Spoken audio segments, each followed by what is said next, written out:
Number 3 harmony, ہم آہنگی، اتفاق کو ظاہر کرتا ہے۔ نمبر 3 زندگی، نئی زندگی بلکہ کامل زندگی کی علامت ہے۔ کبھی کبھی نمبر 3 کو کسی چیز کی شدت کو بیان کرنے کے لیے سیمیٹک ٹرپلٹ کے طور پر استعمال کیا جاتا ہے، جیسے کہ قدوس قدوس قدوس۔ اسے 3 فولڈ ریپیٹیشن گاڈز ہولینس بھی کہا جاتا ہے۔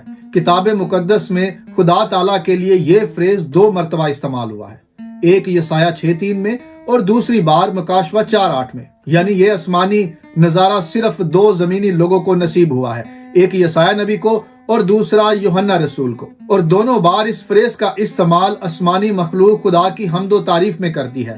اسی لیے اسے آسمانی گیت بھی کہا جاتا ہے جو تخت پر بیٹھے ہوئے کی تعظیم کے لیے فرشتے گاتے ہیں۔ کلام خدا میں خاص کسی بات کی شدت کو بیان کرتے ہوئے اس انداز بیان کو دیکھا جا سکتا ہے۔ مثلاً خداوند کی ہیکل، خداوند کی ہیکل، خداوند کی ہیکل، اے زمین زمین زمین خداوند کا کلام سن، یا پھر سرزمین سرزمین اے سرزمین خداوند کا کلمہ سن، میں ہی اسے الٹ الٹ الٹ دوں گا۔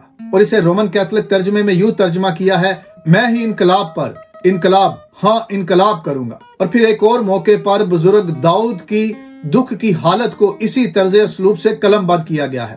لکھا ہے کہ تب بادشاہ بہت بے چین ہو گیا اور اس کوٹھری کی طرف جو پھاٹک کے اوپر تھی روتا چلا اور چلتے چلتے کہتا جاتا تھا، ہائے میرے بیٹے ابیسلوم، میرے بیٹے ابیسلوم، کاش میں تیرے بدلے مر جاتا، اے ابیسلوم، اے میرے بیٹے، اے میرے بیٹے۔ جہاں تک بات ہے 3 fold repetition of God's holiness کی، تو یہ فریز یہودی اور مسیحی کتب کے علاوہ دیگر کتابوں میں بھی دکھائی دیتا ہے جو خدا کی ذات کے لیے استعمال ہوا ہے۔ مثال کے طور پر اگر یہ بیان کرنا ہے کہ خدا کی ذات صرف ہولی نہیں، پاک نہیں، بلکہ اس سے کہیں زیادہ ہے، تو وہاں پر ہولی ہولی ہولی، یا پاک پاک پاک، یا پھر قدوس قدوس قدوس جیسی ٹرپلٹ استعمال ہوتی ہے۔ مطلب اس قدر ہولی یا ہولینس میں پرفیکٹ ہے کہ اپنی پاکیزگی میں وہ کامل ہے، مکمل ہے، یا پھر ایسا قدوس کہ اس کی مانند اور کوئی قدوس نہیں۔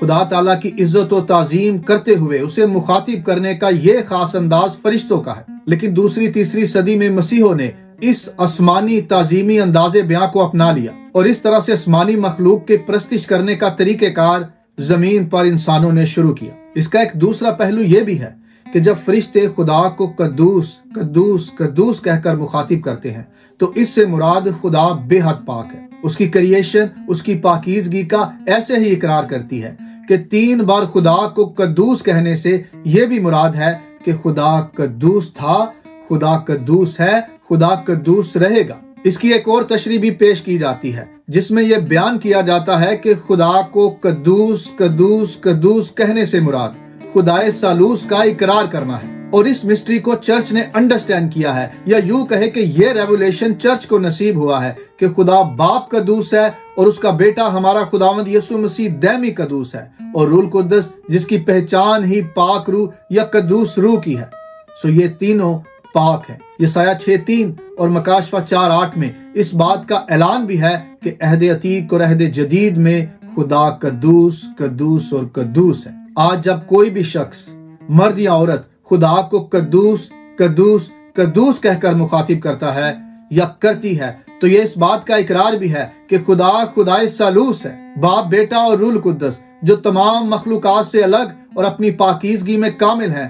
وہ سب سے اعلیٰ، بلند اور اپنی ذات میں ہر زمانے اور ہر بات میں یکساں اور لا تبدیل ہے۔ مزید یہ جاننے کے لیے کہ خدا کس قدر قدوس ہے اور خدا کے قدوس ہونے سے کیا مراد ہے، آپ ہماری ویڈیو القدوس کو ہمارے چینل ڈیوائن وزڈم پر دیکھ سکتے ہیں۔